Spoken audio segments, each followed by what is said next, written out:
So eto na nga po mga idol, PBL updates po muli tayo ngayon. Creamline Cool Smashers muli nga po bang madedepensahan ang kanilang undefeated record kontra sa kupunan ng PLDT.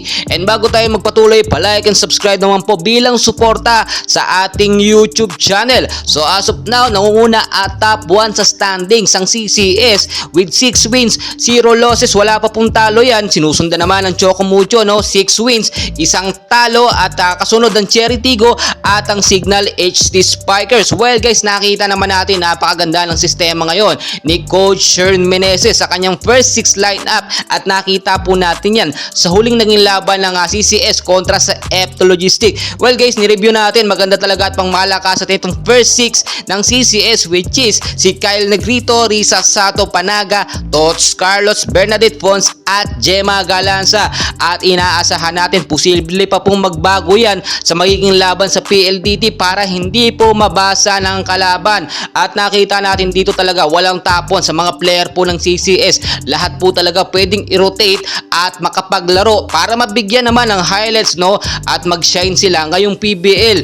At nakita naman natin dito na di-discover ng CCS yung mas magagaling pa na player na pwedeng ipasok sa first 6 lineup, no? Sa opening ng game. At nakita nyo mahaba pa talaga etong PBL at posibleng abutin pa yan hanggang 2024. Kaya itong si Alyssa Valdez natin ay inire-reserba. Marami po kasi mga fans na nagsasabi bakit daw po hindi pinaglalaro itong si Alyssa Valdez. Mahina na nga daw po ba at hindi na kinakailangan laging maglaro. Well guys, nagkakamali kayo dyan. Alam naman natin na kinakailangan si Valdez pagdating ng semis at ng final game. Kaya naman pinagpapahinga siya at talagang nakita natin coach na ang style dito ni Alyssa Valdez at binibigyan naman niya ng priority ang mga bagong player ng Creamline para naman sila na ang magamit sa mga susunod na laban. So kung titignan po ninyo, posibleng magbago itong first 6 lineup po ni Coach Shern Meneses. Depende sa kanilang team na makakalaban. Diyan po kasi at nakita nyo naman po siguro itong si Coach Shern Meneses ay napakagaling po sa Magic Bunot.